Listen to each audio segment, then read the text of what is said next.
I am Juliana, 32 years old, and after 5 dedicated years as a marketing specialist at Vertex Solutions, I thought I knew where I stood.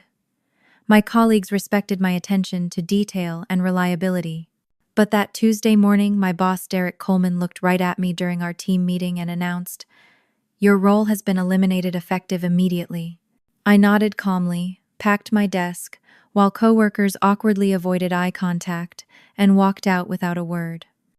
Before I reveal how I went from fired to irreplaceable, in under 24 hours, drop a comment telling me where you are watching from, and subscribe for more workplace justice stories that will leave you speechless.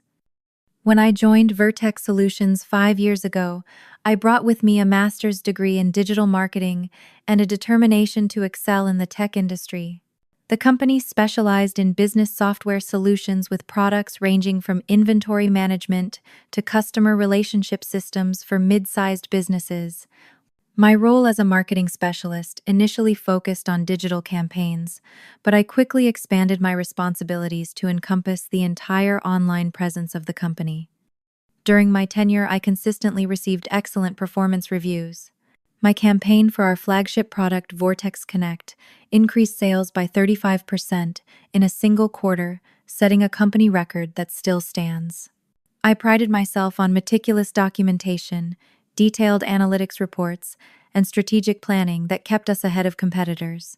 While not the most outspoken person in meetings, I earned respect through consistent results and reliability. My desk was always organized with color-coded files for different projects and campaigns. Colleagues often joked about my marketing command center with its perfectly arranged monitors displaying real-time analytics and campaign performance. I kept comprehensive records of everything: campaign, assets, performance metrics, client feedback, and strategy documents. This habit, which some considered excessive, would ultimately prove crucial. I invested in my professional development continuously, recently completing an advanced analytics certification at my own expense. The certification took 6 months of evening and weekend study, but I believed it would benefit both my career and the company. When I shared this accomplishment in our departmental meeting, my immediate supervisor Derek seemed impressed, but Thomas Grayson, our new marketing director, barely acknowledged it. The culture at Vertex had been changing over the past 6 months, coinciding with the arrival of our new Chief Operating Officer, Marcus Wilson. He came from a larger tech company with a reputation for aggressive cost-cutting and efficiency measures. His presentations were filled with buzzwords like streamlining operations, optimizing human resources, and eliminating redundancies. Each time he used these phrases, employees exchanged nervous glances, understanding the underlying message.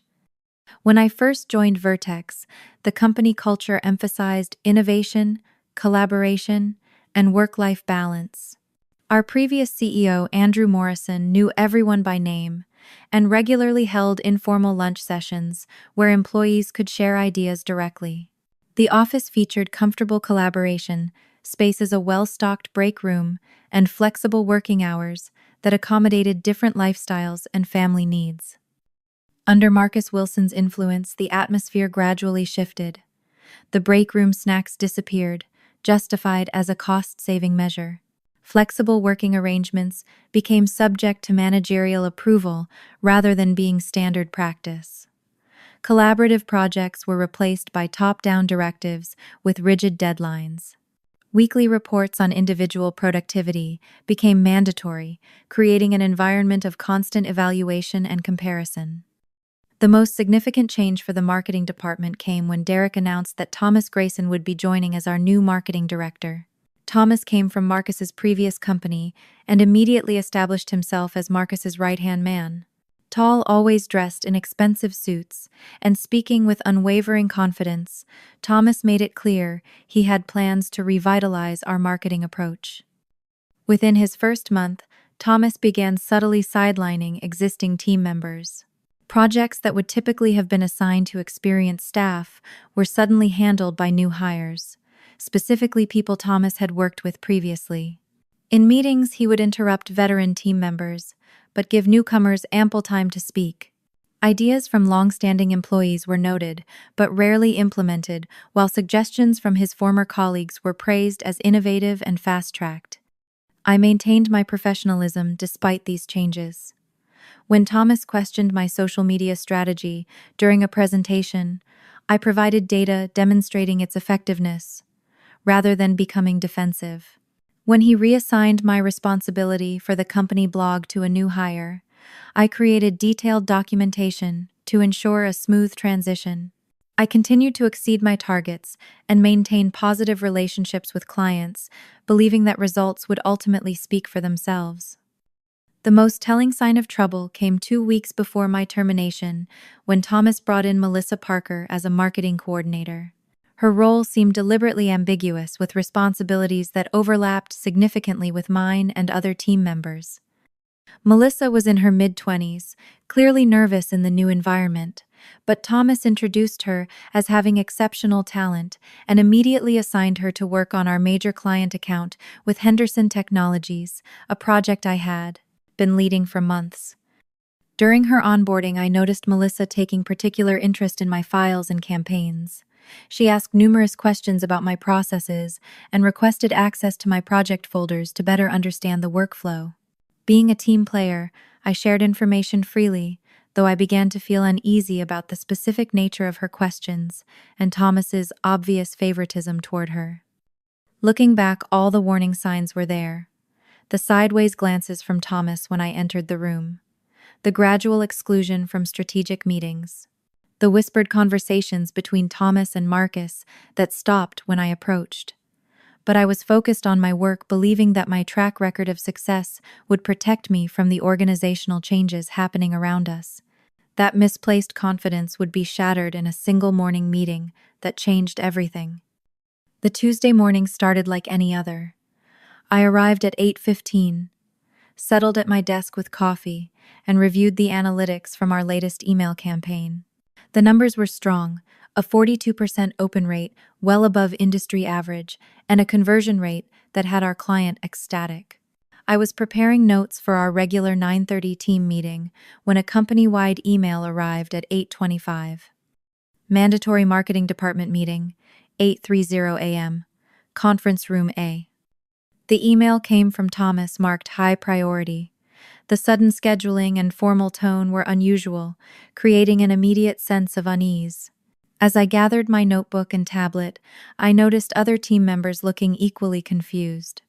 Lisa Chen, our content writer, and my closest ally in the department caught my eye across the office. "Any idea what this is about?" she whispered, as we walked toward the conference room. I shook my head. No advance agenda. Never a good sign. Conference room. A was our largest meeting space, typically reserved for client presentations or company-wide announcements. As we entered, I immediately noticed Marcus Wilson sitting at the head of the table beside Thomas. Marcus rarely attended departmental meetings, focusing instead on high-level strategy and board communications. His presence confirmed this was no ordinary gathering. The atmosphere was thick with tension, as our team of 12 marketing professionals filled the chairs around the table. Derek Coleman, my immediate supervisor for the past 3 years, sat rigidly beside Marcus, his usual friendly demeanor replaced by an uncomfortable stiffness. Thomas stood at the front of the room, reviewing something on his tablet, occasionally glancing up with an expression that seemed almost smug. At exactly 8:30, Thomas cleared his throat and began without preamble. "Thank you all for adjusting your schedules. As you know, Vertex Solutions is committed to remaining competitive in an evolving marketplace. To that end, we have been conducting a thorough analysis of our organizational structure and resource allocation." The corporate jargon immediately set off warning bells. I had heard similar phrasing in previous companies right before layoffs were announced. Around the table, I could see colleagues shifting uncomfortably, some avoiding eye contact, others glancing nervously at Marcus. Thomas continued, "After careful consideration and extensive discussion with leadership, we are implementing strategic realignment of our marketing resources effective immediately." He proceeded to outline a restructuring plan, describing a streamlined approach with centralized decision-making and elimination of redundancies. The presentation included slides with organizational charts, budget projections, and efficiency metrics, but the human impact of these changes remained conspicuously unaddressed. Midway through his presentation, Thomas paused his gaze, settling directly on me. "Juliana," he said, his voice suddenly colder, "your position has been eliminated effective immediately." The room fell silent. I felt a dozen pairs of eyes turn toward me, expressions ranging from shock to pity to uncomfortable embarrassment. My mind raced to process the statement so casually delivered in the middle of a presentation, as if announcing a minor schedule change rather than upending someone's career and livelihood. Marcus leaned forward, adding his authority to the pronouncement. "This decision reflects our strategic realignment of resources and is not a reflection on your individual performance. The company is moving in a direction that requires different skill sets and organizational structures." The prepared statement felt rehearsed and impersonal. Derek, who had worked closely with me for years, stared intently at his notepad, refusing to make eye contact. Melissa, sitting near Thomas, looked down at her hands, a flush spreading across her cheeks. I took a deep breath, maintaining my composure through sheer force of will. "I understand," I replied, my voice steady, despite the internal turmoil. "Would you like me to leave the meeting now?" "Yes, that would be appropriate," Thomas replied.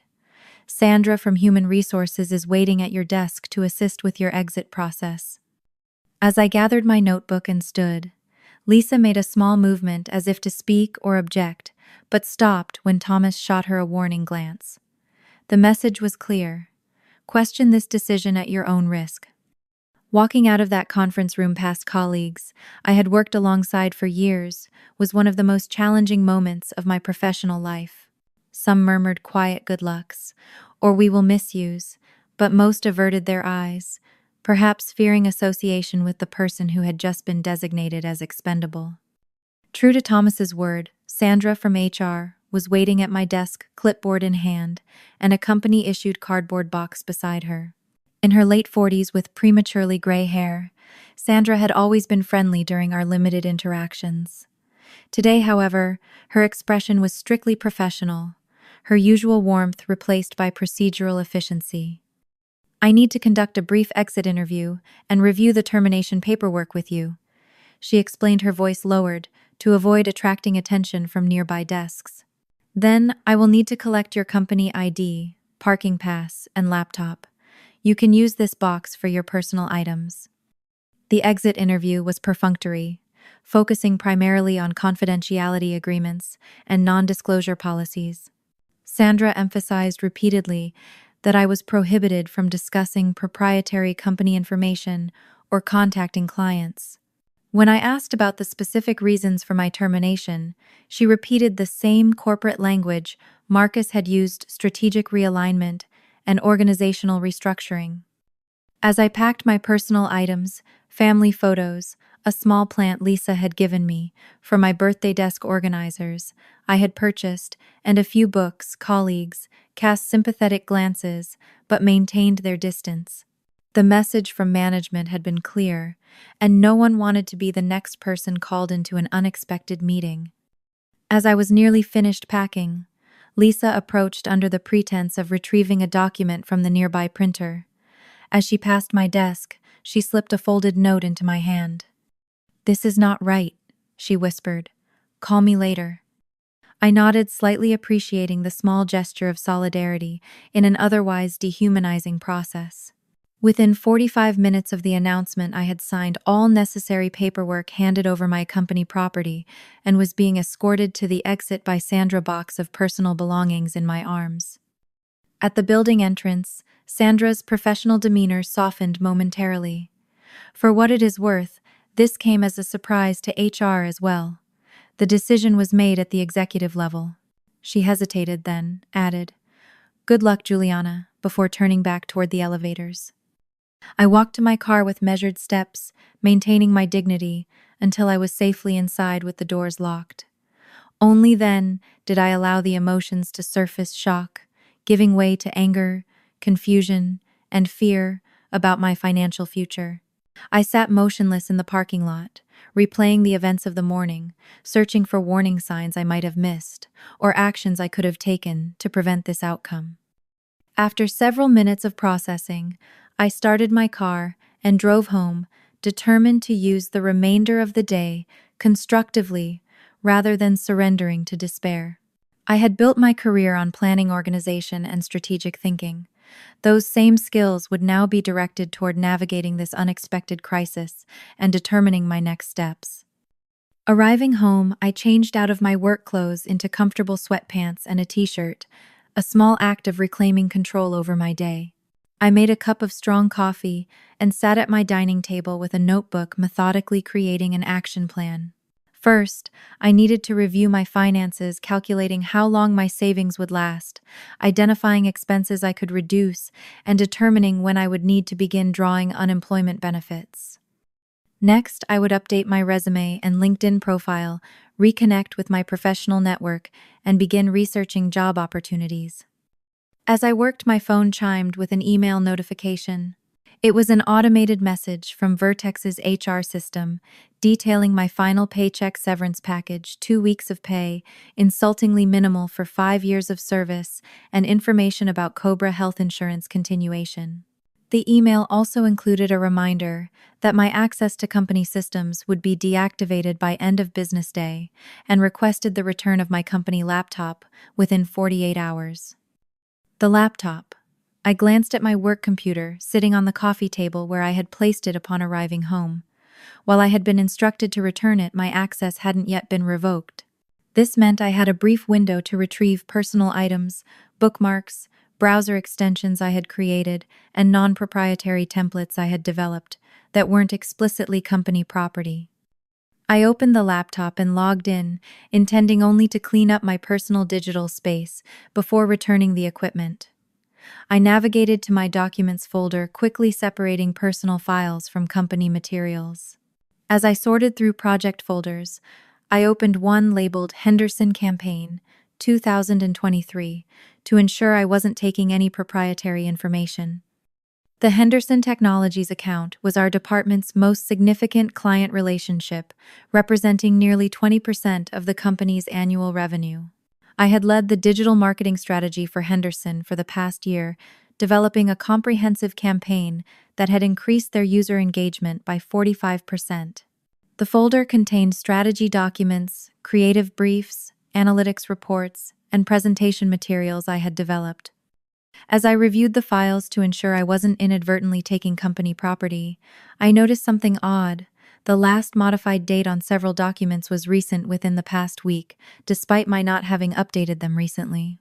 Curious, I opened one of the modified files, a presentation titled Henderson Strategic Roadmap 2023 to 2024. What I found stunned me. The presentation had been edited to remove my name as the author and contributor, replaced with Melissa Parker, marketing coordinator. The content, my analysis, strategy, recommendations, and creative direction remained identical, but the attribution had been completely altered. The file properties showed it had been modified yesterday afternoon. With growing suspicion, I opened another document, a comprehensive social media strategy I had developed for Henderson's product launch. Again, my name had been replaced with Melissa's, though every word of the content remained my work. This pattern repeated across multiple files, reports, creative briefs, client communications, all modified recently to change attribution, while preserving my work product. Then I remembered something that made my blood run cold.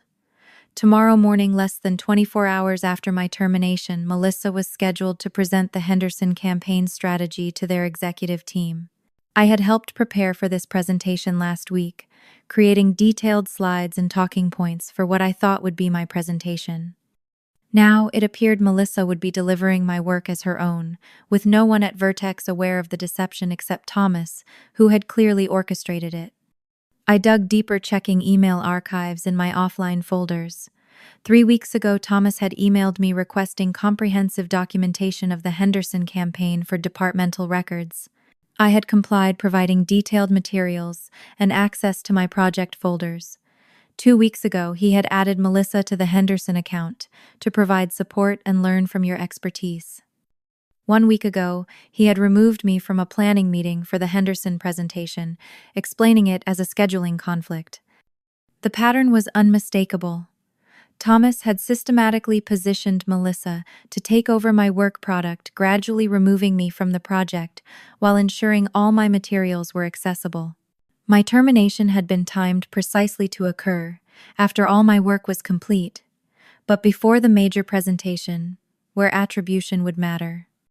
I reviewed my employment contract still saved in my personal email.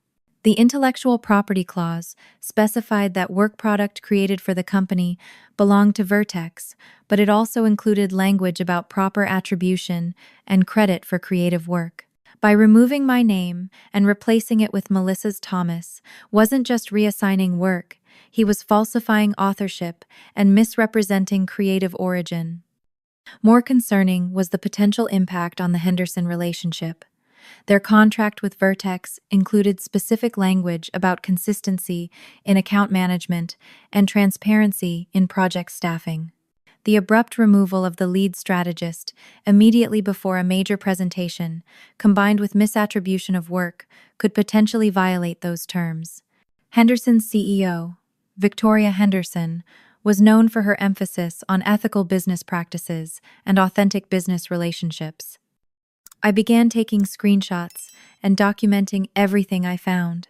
File properties, showing modification dates, side-by-side comparisons of original and altered documents, email threads showing the gradual maneuvering that led to this moment. I was careful to focus only on attribution issues rather than the content itself, recognizing the line between protecting my professional reputation and violating confidentiality agreements. As I compiled the evidence, I considered my options. I could contact an employment attorney, but legal action would be lengthy, expensive, and potentially damaging to my professional reputation. I could reach out to Henderson directly, but that might violate non-solicitation clauses in my contract. I could simply walk away accepting what had happened and focusing on finding new opportunities. Or I could address the situation directly armed with clear evidence and professional leverage. I recalled a conversation with Lisa from legal during a company holiday party last year. She had mentioned that intellectual property misrepresentation could create significant liability for a company, particularly when it involved client relationships. Attribution might seem like a small thing, she had said, but in our industry, it's the equivalent of falsifying financial records. The damage to client trust can be irreparable. My phone buzzed with a text from Lisa, the colleague, who had slipped me the note earlier. "Chaos here after you left. Thomas announced Melissa is taking lead on Henderson presentation tomorrow. Many of us uncomfortable with how this is being handled. You okay?" Her message confirmed my suspicions and helped solidify my decision. This wasn't just about my job anymore. It was about professional ethics, client relationships, and the integrity of the work I had created. I began drafting an email, carefully weighing each word to remain professional, while clearly communicating the seriousness of the situation I had uncovered.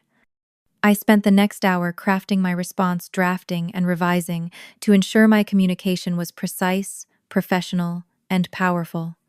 This wasn't a moment for emotional reactions or vague accusations.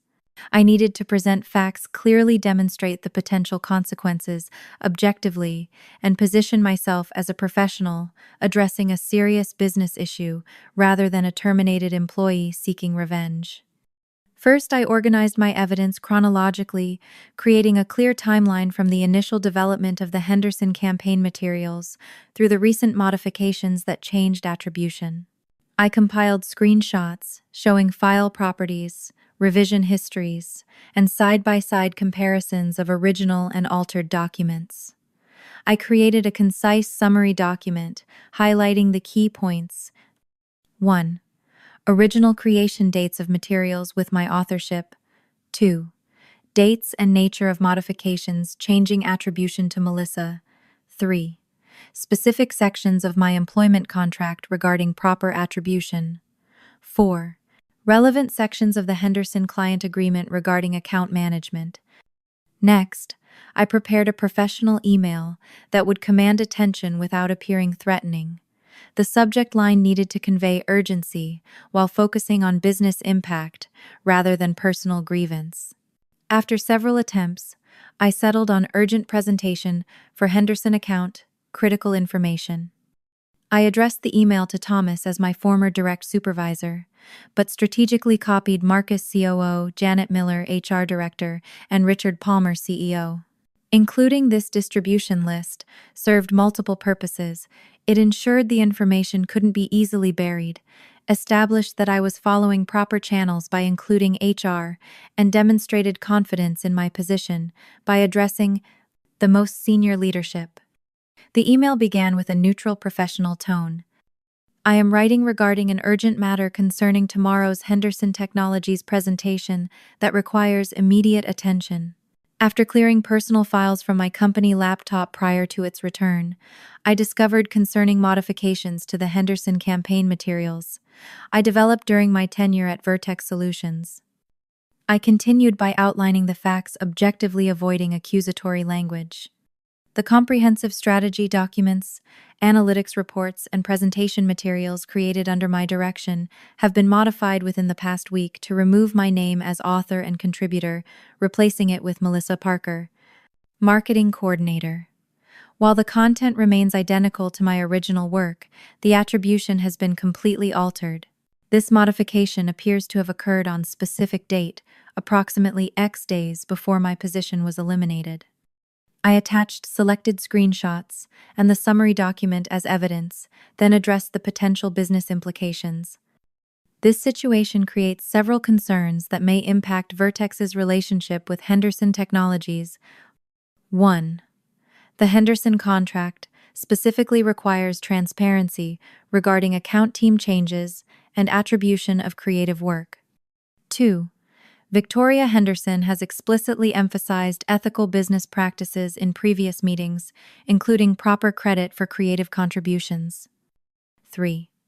Tomorrow's presentation would involve presenting my strategic approach and creative direction as the work of someone who joined the company 2 weeks ago, which may damage credibility if discovered. 4. The presentation includes performance projections and strategic recommendations based on my analysis and expertise, which Melissa may not be equipped to properly explain or defend if questioned in detail. Rather than explicitly threatening legal action or client notification, I allowed the implications to be clear while maintaining professional language. While I understand that my employment with Vertex has ended, I have a professional interest in ensuring my work is properly attributed and that the Henderson relationship is not inadvertently damaged by misrepresentation of authorship. Intellectual property attribution is a matter I take seriously, as I believe does Vertex Solutions based on our employment agreements and stated company values. I concluded with a professional closing that implied action without specifying threats. Given that the Henderson presentation is scheduled for 9:00 a.m. tomorrow, this matter requires immediate attention. I am available to discuss resolution options at your convenience and can be reached at phone number. Thank you for your prompt attention to this matter. Juliana Reynolds.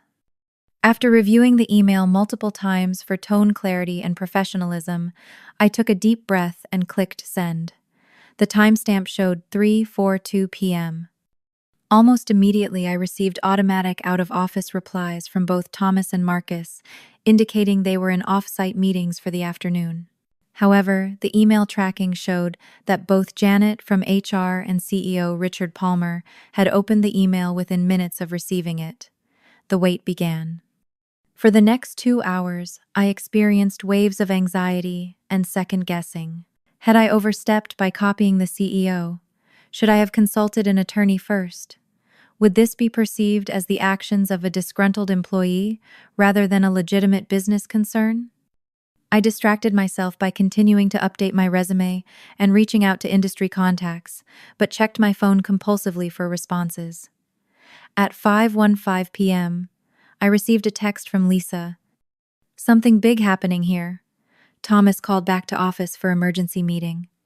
Melissa in tears in bathroom. Marcus on conference call in Richard's office, Janet from HR running between meetings. No one telling us anything but clearly connected to you. Her message confirmed my email had made an impact, though the nature of that impact remained unclear. I replied thanking her for the update and asking her to let me know if she heard anything more definitive. At 5:45 p.m., my phone rang with a call from a number I didn't recognize. I let it go to voicemail, not wanting to appear too eager or nervous by answering immediately. The caller left no message. At 5:55 p.m., an email arrived from Richard Palmer's executive assistant, Mr. Palmer, requests your availability for an immediate call regarding your email from this afternoon.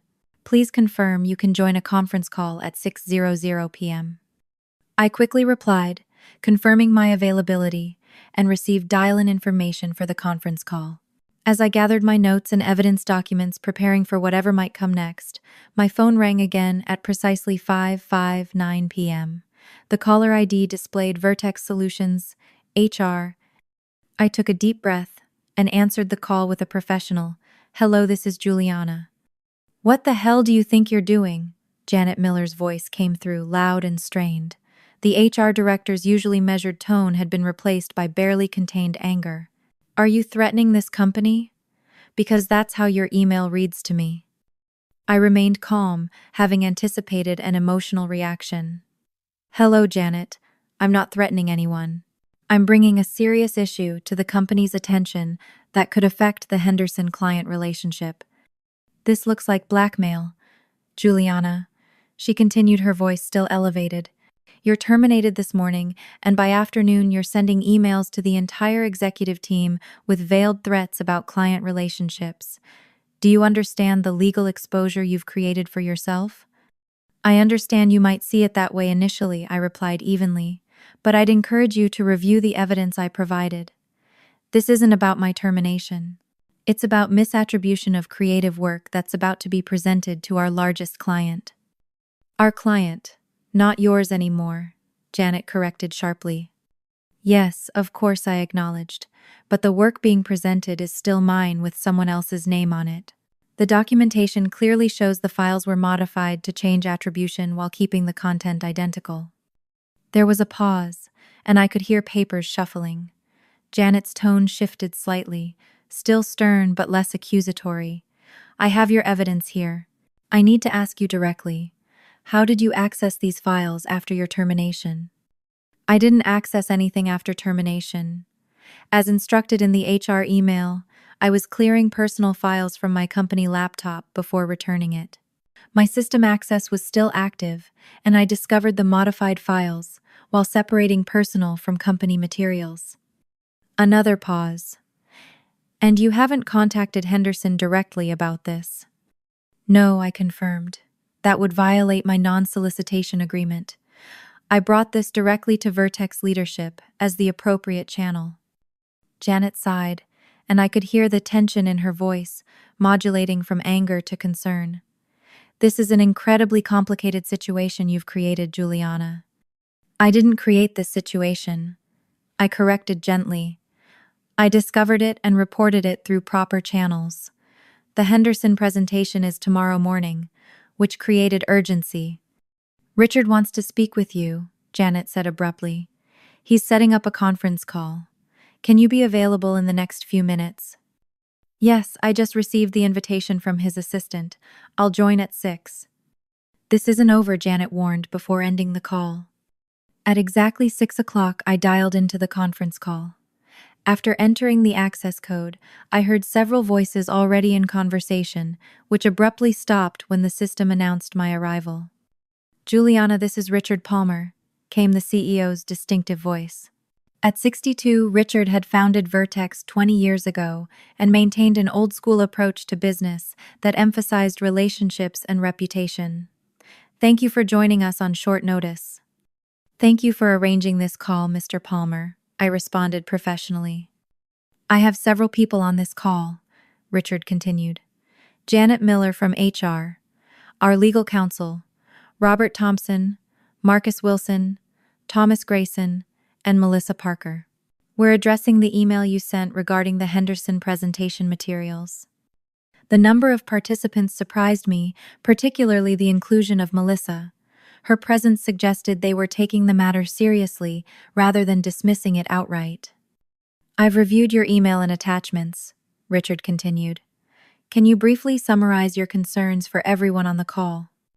I presented the situation concisely, sticking to verifiable facts without accusation. I described discovering the modified files, the pattern of attribution changes, and the potential impact on the Henderson relationship given tomorrow's presentation.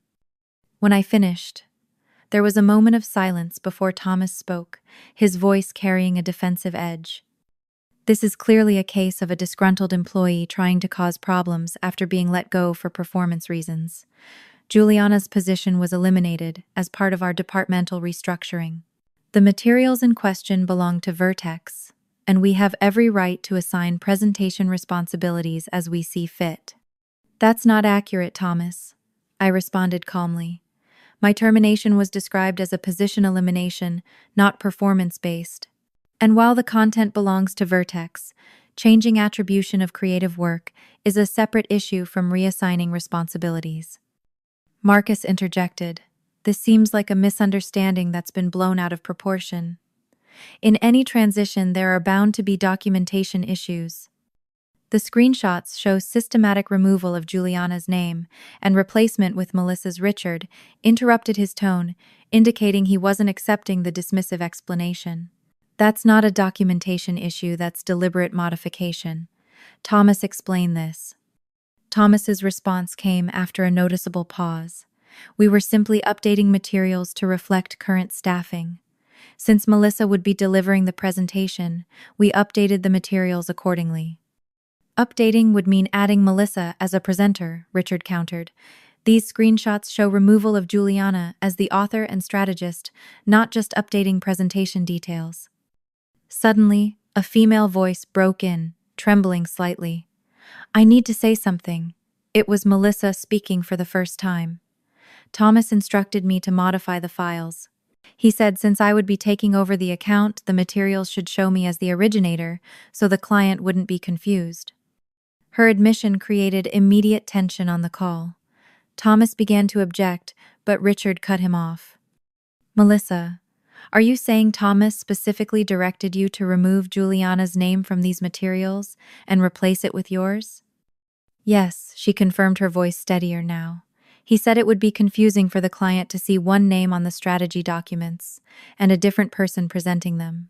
He told me Juliana was being transitioned out and I shouldn't mention her involvement to anyone.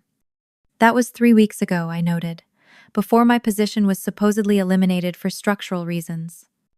Marcus attempted to regain control of the narrative. This is clearly a miscommunication. Thomas was preparing for a transition that had already been determined at the leadership level. That's not how we operate, Richard interrupted sharply. If transition plans were in place, they should have been transparent to all parties, including HR and the affected employee. Janet, were you aware of plans to terminate Juliana 3 weeks ago? Janet's response was measured but clear. No. The paperwork for Juliana's termination was submitted to HR yesterday afternoon as an immediate position elimination due to departmental restructuring. There was no mention of performance issues or prior transition planning. The call descended into uncomfortable silence before Richard spoke again, his tone significantly colder. I think we need to address something more fundamental here. The Henderson account represents 20% of our annual revenue. Victoria Henderson has been my personal friend for 15 years and places particular emphasis on ethical business practices. Their contract with us includes specific language about transparency and attribution. Richard, if I may, Robert, the legal counsel, interjected. The Henderson contract contains an ethics clause that specifically covers intellectual property attribution. If we present someone else's work product as having been created by another individual, that would constitute a direct violation of Section 7.3 of our agreement. And if Victoria discovered this misrepresentation, Richard asked, based on previous incidents, it would likely result in contract termination. Robert replied. Henderson Technologies severed ties with Axiom Partners last year over a similar issue of misattributed creative work. The case received significant industry attention. This revelation shifted the energy of the call dramatically. What had begun as an HR issue was now clearly understood as a significant business risk involving the company's largest client. The presentation is scheduled for 9 a.m. tomorrow. Richard noted, his voice tense. We cannot reschedule without raising questions, and we cannot proceed with materials that misrepresent authorship. Thomas, how exactly were you planning to handle detailed questions about strategy development and analytics methodology when Melissa has been here for 2 weeks and didn't create the materials? Thomas had no satisfactory answer, offering only vague assurances about having prepared Melissa thoroughly. That's not adequate, Richard stated flatly. Victoria Henderson asks penetrating questions about methodology. She expects the presenter to have intimate knowledge of the strategic thinking behind the recommendations. As the gravity of the situation became clear to everyone on the call, the discussion shifted from questioning my motives to frantically developing a solution for the impending crisis. The Henderson presentation couldn't be canceled without raising serious concerns, couldn't proceed with misattributed materials, and couldn't be effectively delivered by someone who hadn't created the strategic approach being presented. The company that had terminated me hours earlier now faced a problem only I could solve. The tone of the call transformed as Richard Palmer took control of the discussion. Gone was any pretense that this was a minor issue or misunderstanding. The CEO's voice carried the sharp edge of someone addressing a crisis that threatened a significant business relationship. Let me be absolutely clear about where we stand, Richard stated, addressing everyone on the call. Tomorrow morning we are presenting to a client that represents 20% of our annual revenue. The materials we plan to present have been deliberately manipulated to misattribute authorship. The person scheduled to present has insufficient knowledge to effectively communicate the strategy or answer detailed questions. And all this has occurred because... He paused meaningfully. Why exactly, Thomas? I'd like a direct answer. Thomas cleared his throat. Richard, we were implementing the restructuring plan Marcus approved. Streamlining the marketing department meant eliminating redundant positions. Was Juliana's position redundant? Richard interrupted. Or was she the lead strategist on our largest account? The question hung in the air for several uncomfortable seconds before Marcus attempted to intervene. Richard, if I may explain the broader context of our efficiency initiative. I'm not interested in broader context right now, Richard cut in. I'm interested in specific decisions regarding a specific employee working on our most valuable client relationship. His voice hardened further. Janet, walk me through the termination process for Juliana. Was proper protocol followed? Janet's response was measured but revealing. The termination request came through yesterday afternoon as an immediate position elimination. HR, best practices recommend 2 weeks' notice for position eliminations not related to performance issues with transition planning for client accounts and projects. In this case, we were instructed that immediate termination was necessary and transition planning had already been handled. By whom? Richard asked pointedly. The request came from Thomas, approved by Marcus. Janet replied. Richard's deep sigh was audible through the phone. So to summarize, our lead strategist on our largest account was abruptly terminated without proper notice or transition. Her work was misattributed to a new employee, and all this was done immediately before a critical client. Presentation. The statement wasn't a question but an indictment. The call fell silent again until Richard continued. Janet, what options do we have to address this situation before tomorrow's presentation? Janet hesitated before responding. From an HR perspective, the most straightforward solution would be to offer immediate reinstatement to Juliana with appropriate acknowledgement that the termination was procedurally flawed. Thomas immediately objected. That undermines the entire restructuring initiative. We can't simply reverse a termination because we discovered intellectual dishonesty. In the process, Richard completed the sentence. I think that's exactly what we can and should do. Marcus tried again to salvage the situation. Richard, perhaps we could consider a consulting arrangement for this specific presentation, allowing Juliana to... No, Richard said firmly. A consulting arrangement doesn't address the fundamental issue. Janet's recommendation is correct, but it doesn't go far enough. He paused briefly. Juliana, are you still on the line? Yes, Mr. Palmer. I confirmed, maintaining a professional tone, despite the vindication I felt hearing the conversation unfold. I want to offer you more than reinstatement, he stated directly. Given the circumstances and your evident value to our client relationships, I'm prepared to offer you a promotion to Director of Strategic Marketing, reporting directly to me, rather than through Thomas or Marcus. The announcement stunned everyone on the call, including me. Thomas began to protest but was silenced by Richard's sharp, "That's enough, Thomas." Marcus adopted a more conciliatory tone. Richard I, whatever decision you feel is appropriate, but perhaps we should discuss the organizational implications offline before. The organizational implications became my direct concern when our largest client relationship was put at risk, Richard replied. Juliana, the offer includes a 30% salary increase, expanded responsibilities, and my personal guarantee that you'll have the authority and resources needed to properly manage our key client relationships. Are you interested in discussing these terms? The sudden power shift left me momentarily speechless. Hours earlier, I had been escorted from the building carrying a box of personal items. Now the CEO was offering me a director-level position with a substantial raise. Despite the temptation to accept immediately, professional instinct told me to proceed thoughtfully. I appreciate the offer, Mr. Palmer, I replied carefully. Given today's events, I would need to consider the terms and discuss specific conditions before making a decision. Of course, Richard acknowledged, seemingly impressed by my measured response. What conditions would you want to discuss? I had prepared for this possibility, though not expecting it would come from the CEO himself.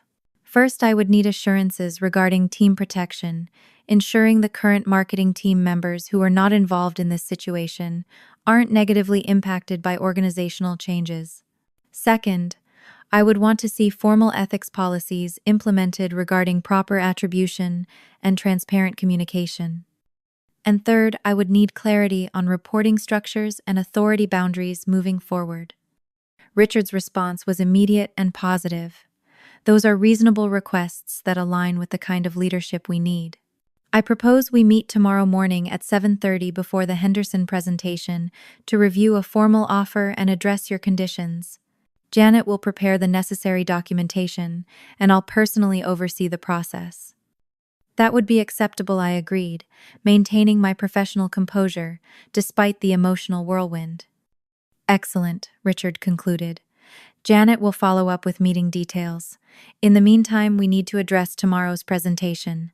Juliana, would you be willing to lead the presentation to Henderson as originally planned before recent events? Yes, I replied. I'm fully prepared to present the strategy I developed. Good, Richard said with finality. Thomas and Marcus, I expect you both in my office in 15 minutes. Melissa, Janet will speak with you separately about your continued role. Robert, please stay on the line to discuss legal implications. Juliana, thank you for bringing this matter to our attention professionally and directly. We'll speak more tomorrow. The call ended, and within minutes, my email chimed with a calendar invitation for 7:30 a.m. and a brief message from Janet, confirming the meeting details and requesting my preferred salary and title documentation to prepare the offer. Letter. The email closed with, On behalf of Vertex Solutions, I apologize for today's circumstances. We look forward to a productive discussion tomorrow. As the evening progressed, I received a series of text messages from Lisa, providing updates on the office fallout. Thomas and Marcus engaged in a heated argument in the parking lot. Melissa leaving the building in tears, but appearing relieved rather than distressed. Richard personally visiting the marketing department to assure the team that positive changes were coming. The company I had left that morning was undergoing a seismic shift by nightfall. My emotions fluctuated between vindication anxiety and strategic calculation. The power dynamic had reversed completely, but I needed to approach the new opportunity with the same professionalism and strategic thinking that had characterized my career. This wasn't simply about regaining a job, it was about leveraging an unexpected situation into a genuine career advancement while ensuring the organizational culture improved for everyone. I spent the evening reviewing the Henderson presentation materials, preparing responses to potential questions, and outlining my conditions for accepting the new position. What had begun as one of the worst days of my professional life was ending with unprecedented opportunity, all because I had maintained my composure, documented everything meticulously, and responded strategically rather than emotionally. Tomorrow would bring a new chapter, one where I would enter Vertex, not as the quiet marketing specialist who had been unceremoniously dismissed, but as a director-level executive with the CEO's explicit backing and a mandate to implement ethical leadership. The transformation wasn't yet complete, but the path forward was clearer than it had been at any point during my 5 years with the company. I arrived at Vertex Solutions at 7:15 the next morning, having deliberately chosen a confident professional outfit, a tailored navy suit, I reserved for client presentations. The security guard did a double take when I presented my visitor badge, clearly confused, since he had witnessed my departure carrying a cardboard box just yesterday. Miss Reynolds Janet Miller greeted me in the lobby, her demeanor markedly different from our tense phone conversation. "Thank you for coming.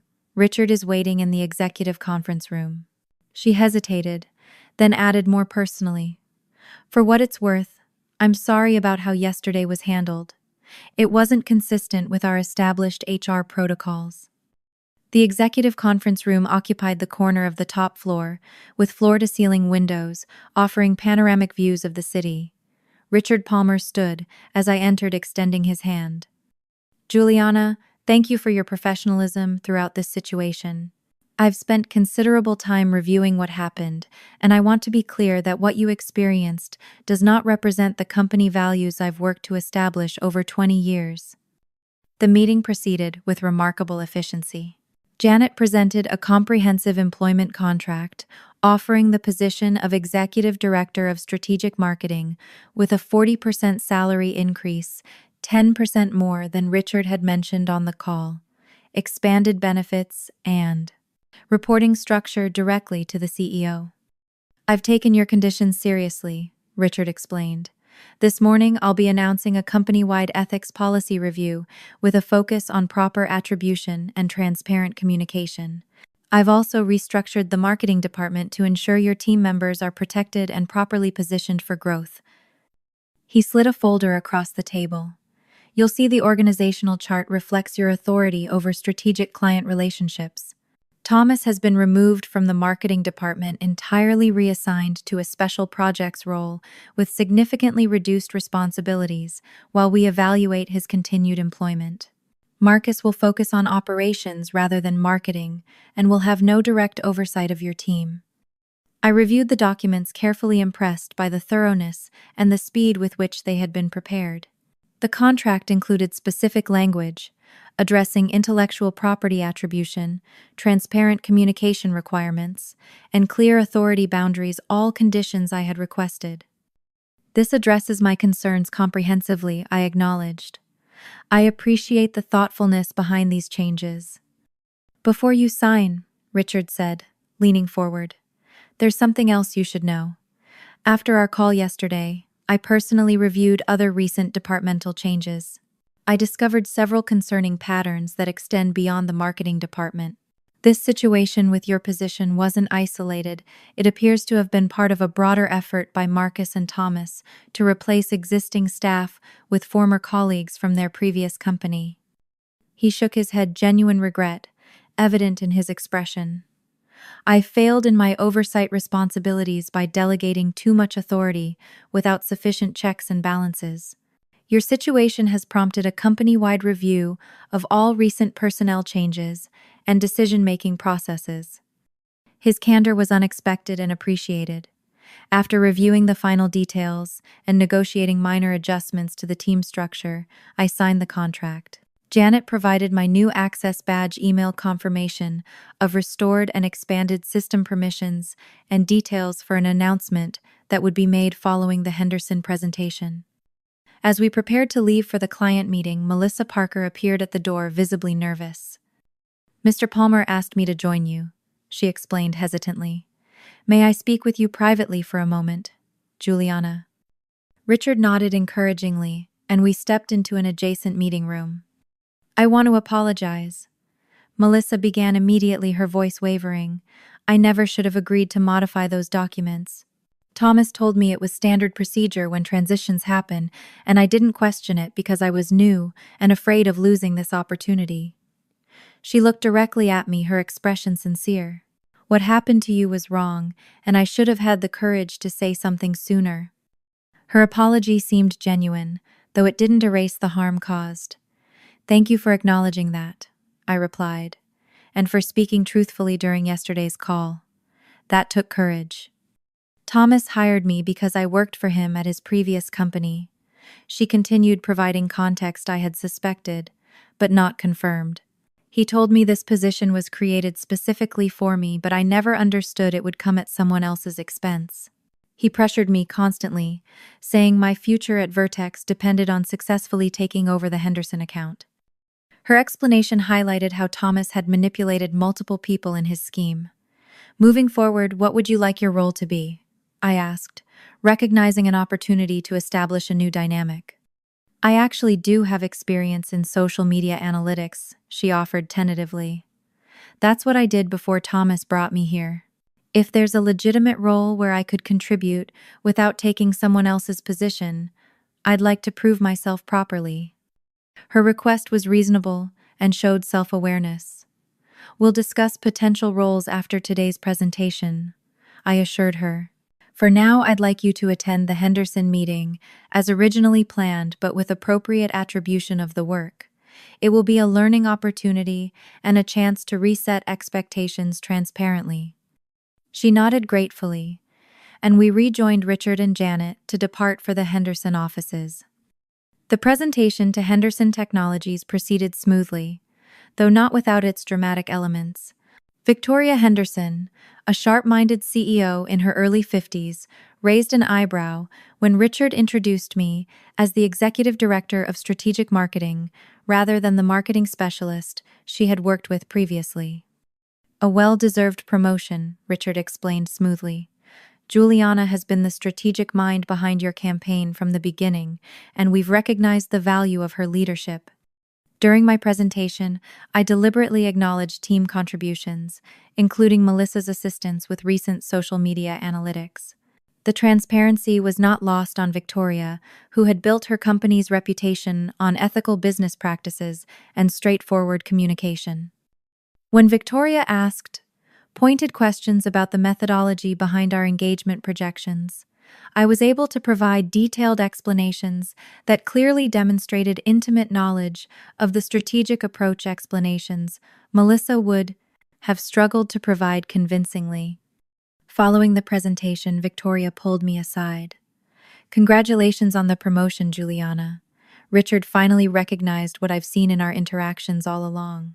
Her knowing smile suggested she understood more about the situation than had been explicitly stated.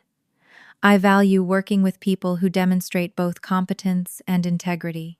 I look forward to expanding our relationship under your leadership." Her words carried significant weight considering Henderson Technologies represented 20% of Vertex's annual revenue. By the time we returned to the office, the client had not only approved the proposed campaign strategy, but had also expressed interest in expanding services into additional business units, a potential 30% increase in contract value. Back at Vertex, Richard called an all-hands meeting to announce the organizational changes. The company gathered in the main conference area as he outlined the new structure, emphasized renewed commitment to ethical business practices, and formally introduced me in my new executive role. Thomas was noticeably absent, while Marcus stood at the back of the room, his expression carefully neutral. Yesterday reminded us that our success depends not just on what we achieve, but how we achieve it, Richard stated. Vertex was founded on principles of integrity, transparency, and valuing the contributions of every team member. We are recommitting to those principles today. The announcement was met with enthusiastic applause, particularly from the marketing team members who had witnessed my abrupt departure just a day earlier. Lisa approached immediately after the meeting, embracing me with genuine emotion. "I knew something was wrong with how they handled your termination," she said. "When you walked out yesterday, half the team was ready to follow you. This is how justice is supposed to work." The transition into my new role progressed rapidly over the subsequent weeks. Thomas submitted his resignation the following day, presumably recognizing his position had become untenable. Marcus remained with the company but with restructured responsibilities that limited his authority over personnel decisions. I worked with Janet to implement comprehensive ethics policies with specific provisions regarding attribution, transparent communication, and proper procedures for organizational changes. We also established an anonymous reporting system for employees to safely raise concerns about potential violations with oversight from an ethics committee rather than individuals who might have conflicts of interest. For the marketing team, I instituted regular strategy sessions where every member could contribute ideas and receive appropriate credit for their contributions. I created clear documentation standards that included attribution sections in all materials, ensuring everyone's work was properly recognized. Melissa found a legitimate role as a social media analytics specialist where her actual skills could be utilized without displacing other team members. The most significant personal change came in my leadership approach. Having experienced firsthand the damage caused by opaque decision-making and power politics, I committed to transparent collaborative leadership that valued individual contributions while advancing collective goals. The quiet marketing specialist who had been content to let her work speak for itself evolved into a confident executive who ensured all voices were heard and acknowledged. 6 months after that tumultuous day, Vertex's marketing department had transformed into the company's highest-performing division. Employee satisfaction scores rose dramatically, turnover decreased, and client relationships strengthened through consistent ethical engagement. Richard frequently cited our department as an example of the company culture he envisioned, where professional excellence and personal integrity reinforced rather than competed with each other. During a team celebration marking the successful completion of an expanded Henderson campaign, Lisa raised her glass in a toast to Juliana, who showed us all that sometimes the darkest professional day can become the brightest opportunity if you have the evidence, the integrity, and the courage to stand your ground. Her words captured the journey perfectly. What had begun as a devastating professional setback, being publicly terminated and escorted from the building, had become the catalyst for the most significant advancement of my career. The experience taught me lessons that no business school or professional development course could provide. Document everything, especially your contributions and agreements. The meticulous records I maintained didn't just protect my professional reputation, they created irrefutable evidence that transformed a potential legal battle into a clear-cut ethical issue. Respond strategically, not emotionally. By focusing on the business impact rather than personal grievance, I shifted the conversation from a terminated employee's complaint to a significant business risk requiring immediate attention. Know your value and advocate for it appropriately. Understanding the true impact of my work gave me the confidence to negotiate from a position of strength, even after experiencing the vulnerability of unexpected termination. Maintain professionalism, especially when others don't. The dignity and composure I maintained throughout the process ultimately elevated my standing while diminishing those who had acted unethically. Support ethical culture from any position. Whether as an individual contributor or an executive leader, each of us has both the opportunity and responsibility to uphold ethical standards and speak up when they're violated. Have you ever faced an unjust situation at work? How did you respond, and what would you do differently now? Share your experience in the comments below. If my story inspired you to stand up for yourself or document your contributions more carefully, please like this video and subscribe to my channel for more workplace wisdom from someone who has navigated both the challenges and triumphs of corporate life. And if you know someone struggling with workplace injustice, share this video as a reminder that sometimes the most difficult professional moments can lead to unexpected opportunities when handled with integrity and strategic thinking. Thank you for listening to my journey from cardboard box to corner office in under 24 hours.